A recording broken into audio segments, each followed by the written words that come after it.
from the heart of the nation's capital. This week, with ABC News Chief Washington Correspondent George Stephanopoulos, live from the Newseum on Pennsylvania Avenue. Hello again. I am just back from a little bonus summer break, a trip to the Grand Canyon with John McCain. There's a place called Phantom Ranch, and they got these little cabins there. Last week, the president was here with his family. This weekend, McCain's son Jimmy, back from Iraq, joined his dad. Okay, to have a picture with us, let's put George in the center there, Jimmy. The senator is holding a series of hearings on how to preserve our national parks with Interior Secretary Ken Salazar and Colorado Senator Mark Udall. The Udalls, the McCains, the Udalls, the McCains, the love for the land, the love for the place, people who work for solutions. I guess you could say that politics stops at the canyon's edge. But it was clear from our conversation that McCain and Obama still have big differences on most of the big issues, especially health care and the economy.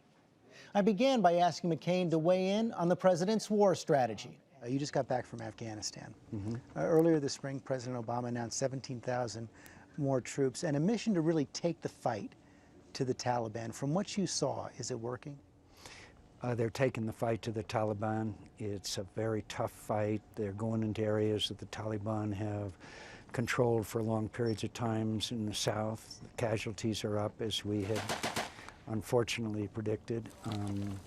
But they are taking the fight to them. Our military is incredibly good. And do we have enough troops now from what you saw? We don't. General McChrystal is going to make some recommendations. I'm not happy with what he's going to do because it's been published. It'll be high risk, medium risk, low risk. Whenever you do that, they always pick the medium risk. I think that he ought to do what General Petraeus did, and that's decide on exactly the number he needs, and then we debate it, and the president makes the ultimate decision. Let me stop you there, though, because I know you were concerned a few weeks ago. Bob Woodward went to Afghanistan with General Jones and wrote a story where it seemed as if General Jones was sending a message to the commanders not to send back a request for more troops. Are you convinced that General McChrystal is completely free to make the best recommendation? I think there are great pressures on General McChrystal to reduce those estimates, but I have great confidence. From the president? No, I don't think it's necessarily from the president. I think it's from the people around him and others that I think don't want to see a significant increase in our troop presence there. But I have confidence that he will make his most honest and best recommendations. I just wish it wasn't this three choices, because they always choose the middle one. We need to know exactly what resources he needs. How do you answer the argument, though, of others who say that adding more troops now to Afghanistan is a fool's errand in nation building, that we can achieve the goal of denying a safe haven to al-Qaeda by letting the Afghan government take the lead and taking them out with drones when necessary? Well, I say with respect, I understand that argument, but that was the same argument under Rumsfeld and Casey that didn't work. I think the fundamental to success of a counterinsurgency is to clear and hold and secure an environment for people so that the political and economic progress can be made. That's a 40-year effort, isn't it? I think within a year to 18 months you could start to see progress. Look, it's very hard, it's very tough. We're facing a very determined enemy that will stand and fight in some instances, that are very adaptable, and obviously with safe havens in Pakistan. But as President described it in the campaign, this is good war and one that we have to win. And I think he'll hold to that. We're seeing now that the American public is turning against the war. Yes. The majority now says it's not worth fighting. 2-1, they don't want more troops. The clock is ticking both with the public and Congress. You say 12 to 18 months. What do we need to see in 12 to 18 months to make sure the public and the Congress stay behind this war? I think you need to see a reversal of these very alarming and disturbing trends on attacks, casualties, areas of the country that the Taliban has increased control of. In other words, you need to see all of those things reversed and on a significant downward slope. And I think we can do that in a year to 18. If not, should we leave? I think we have to make decisions as the situation calls for. But we always have to remember that we cannot allow Afghanistan to return to a base for terrorist attacks on the United States and our allies. That's why we went in the first place. There's a concern that there may be a turning back in Iraq as well. Huge flare-up of violence this week. Did we leave the cities too soon? I think you could argue that we may have left a bit too soon, but I think it was important in General Odierno's eyes to give them what they wanted. I think there's probably going to be a need for greater American cooperation, particularly as far as some of our technology is concerned. So go back in? Not to go back in, but to assist. And for example, after these bombings, Americans have gone in to help, with the damage, et cetera. But overall, this is an uptick, but one which I think can return to steady progress. We've made an agreement. We're going to have to stick to it Leaving at least by 2011. And again, it's like it's definitional, because I think we're going to have to train the Iraqi Air Force, for example, and do some of that.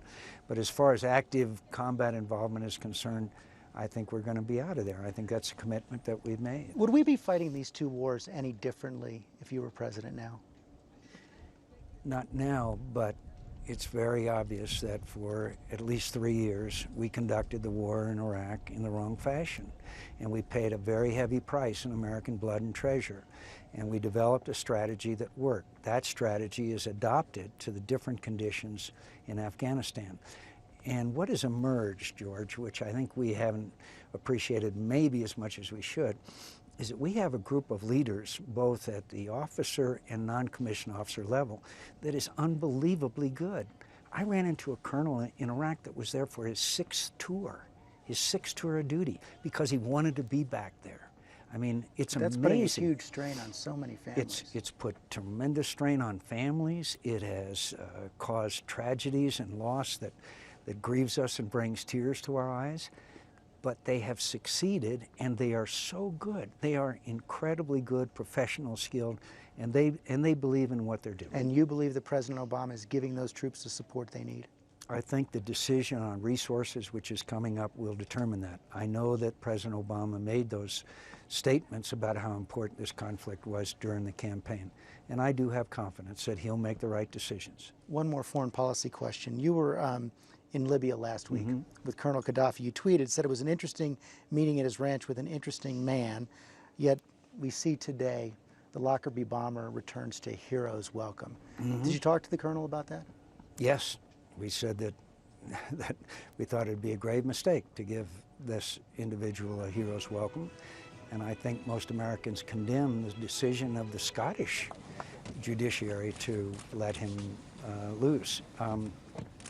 I would point out that Colonel Gaddafi and his regime, which is very dictatorial and totalitarian in every way and very cruel, did reverse their position on weapons of mass destruction. Now, there's still further steps that need to be taken, but he's basically agreed to dismantle his nuclear efforts. If Ahmadinejad did that tomorrow, I'd be glad to sit down and talk with Ahmadinejad. So he has at least reversed the path that they were on, which was that they were going to acquire nuclear weapons. While you were gone, the healthcare debate has erupted here at home. This week, President Obama placed the blame for the gridlock on healthcare squarely on your party. Early on, a decision was made by the Republican leadership that said, look, let's not give him a victory, and maybe we can have a replay of 1993-94 when Clinton came in. He failed on healthcare, and then we won in the midterm elections, and we got the majority. Is that what's going on here? No, I hope not. It may be with some, but I don't think so with the majority of the Republican Party. I look at this as an opportunity right now. The president's numbers are falling about their Americans' confidence in his ability to address this issue and how he's addressing it. Now, wouldn't it be a good idea for us Republicans and Democrats to sit down with the president? The president has not come forward with a plan of his own, as you know. There's plans in the House and the Senate, but not from the administration. He met with the group of bipartisan negotiators on the Senate Finance Committee. But now the time, I think, is to come with the leadership and with others, at least try to sit down and see. There are so many areas that we are in agreement on. All of us agree that health care costs are out of control and we have to bring them under control. So maybe it would be a good idea for us to sit down, and after consultation and agreement, the president could say, here's a health care plan that I want passed through the Congress. At least So we you're ought to saying try start that. fresh? Well, at least sit down. Well, through this debate, at least we know what we agree on. We know we need more competition. We know we need more accessibility. We know we've got to provide an opportunity for every American to acquire health insurance. Would you agree to the kind of insurance reforms the president is talking about, that you can't be denied health insurance for a pre-existing condition? You can't lose it if you get sick. You can't be denied it. And certainly if you have it, you shouldn't have to lose it. But under the president's plan, you would have to lose it, in my view, because of the government option. I believe that one of the fundamentals for any agreement would be that the president abandon the government option. No public that may health be insurance hard. option. Yeah, the public option. I think he'd have to abandon the public option, and that, I think, is what a lot of Americans now are But if he does, you're willing about. to sit down and talk about insurance reforms and agree to that?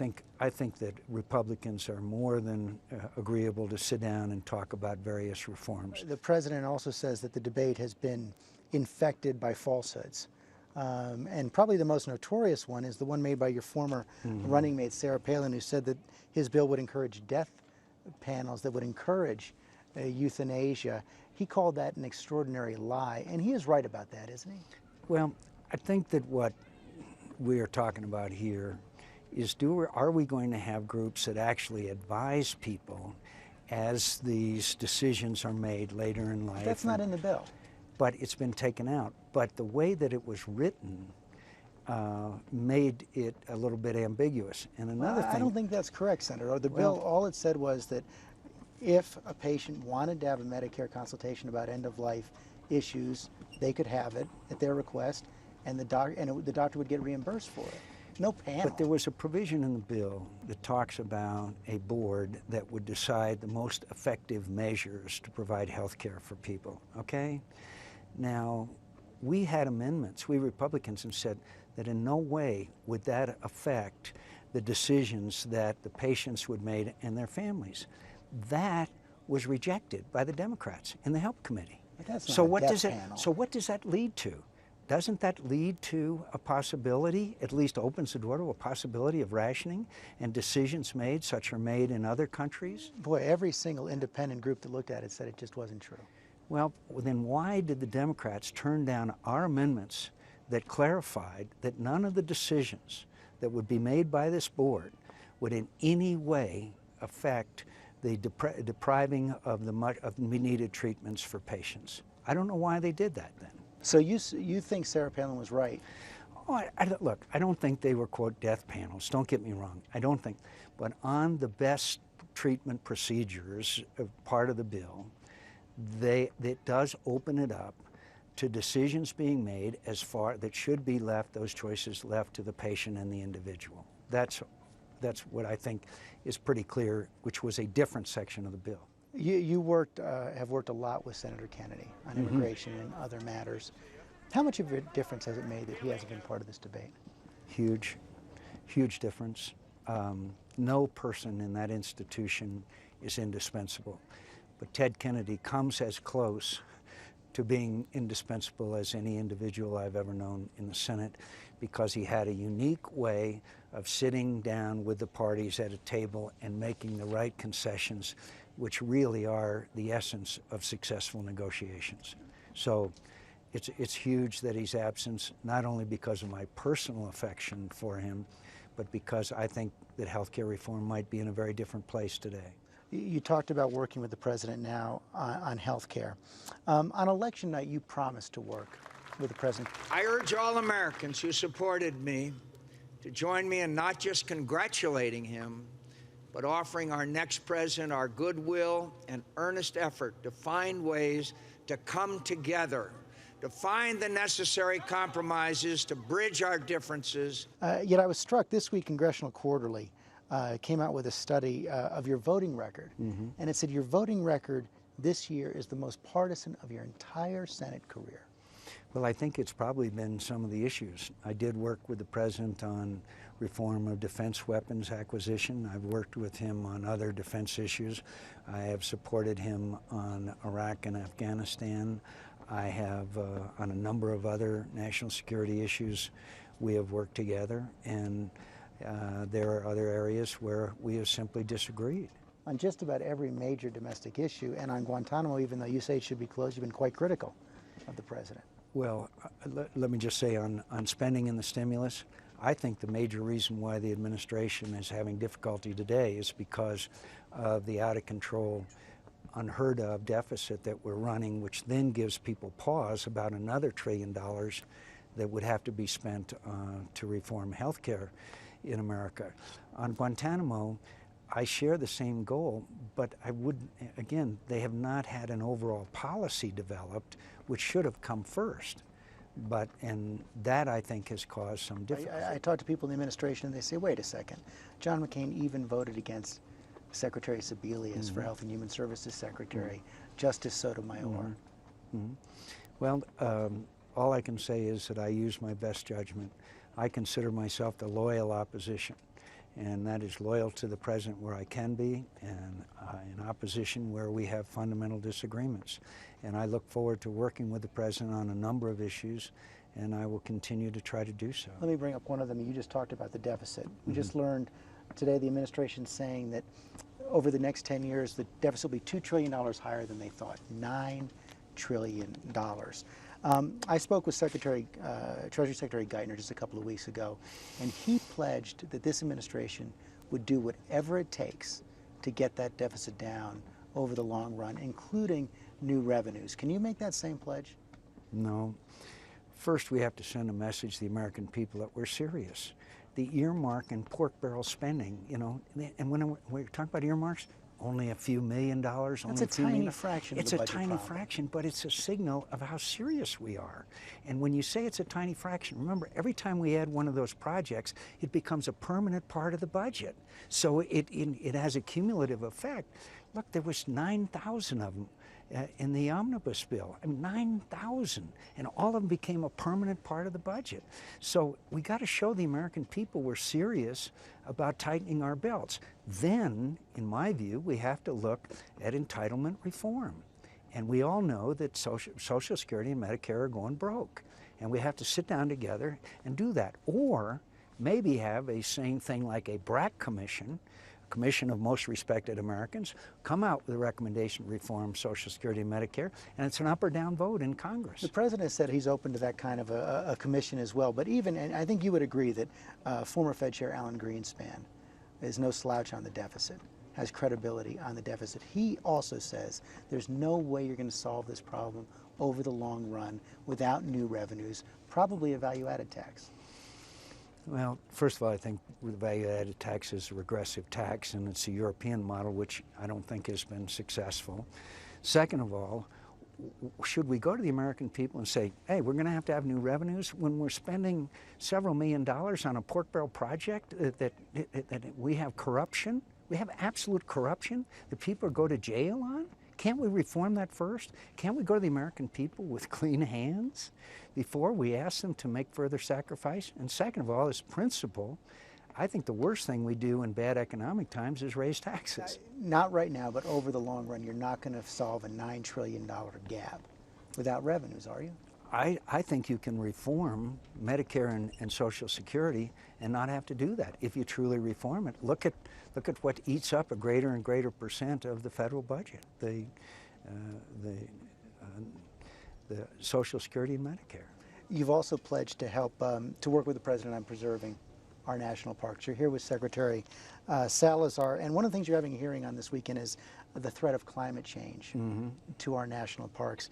I was in Glacier National Park a couple of years ago with Governor Schweitzer. We had over 100 glaciers. Now we're down to a couple of dozen. And by 2025, 2035, at the rate that they've been declining, there'll be no glaciers in Glacier National Park. What's the threat here? I think the threat is serious here. We've seen increased temperatures, which has had impact on the wildlife, on the flora and fauna, on the Colorado River itself, which we are seeing less and less of. We are in serious drought conditions. Our parks have very fragile ecology here. And frankly, when you're in this driest area anyway, then they're even more fragile. So I think the impact of climate change on our national parks is, well, you know, they're going to have to change the name of Glacier National Park because the glaciers are going away. In the past, you've been supportive of legislation to deal with greenhouse gas emissions, with cap and trade. What about the current legislation that's coming out of the House, now moving to the Senate? They've met a lot of your objections about not giving away the allowances. Is this something now you can support? Well, to support a 1,400-page piece of legislation to start with is always difficult for me. But I believe that the only way we're going to truly reduce greenhouse gas emissions effectively is through nuclear power. We have got to build 100 nuclear power plants in the next 20 years. We can do that. Right now, the administration's position is against storage and they're against recycling of spent nuclear fuel. I can't support a genuine reduction in greenhouse gas emissions unless nuclear power is a key part of that. But you've been for it in the past. I've been for and nuclear power, assuming that nuclear power would be a key part of it. I mean, you can't get there from here. The only country that's really making its Kyoto goals is France, where 80% of their electricity is generated by nuclear power. But you'd be willing to go along with cap and trade if it were part of a comprehensive deal that included more support for nuclear well, power? that would have to be part of it. And second of all, in any 1,400-page piece of legislation, you put in a lot of special deals for a lot of special interests. We know what happened there. The bazaar was open in the House of Representatives. So obviously, I would have to want to do away with a whole lot of that. But I think climate change is real, and I would be glad to sit down and try to work, as I have in the past, across the aisle on this issue. And we're seeing all these condors fly around the canyon while we've been talking. Are you going to make time for a hike while you're out here? We're going to hike later on, and these condors, former Secretary of Interior Bruce Babbitt had a big role to play. As you know, and many of our viewers may not, they had just about disappeared. They took a group of them into captivity and then released them here in Arizona, and now they're doing pretty well. Thank you for bringing us here. Just a magnificent place. Thanks for having me on, George. It's very interesting times.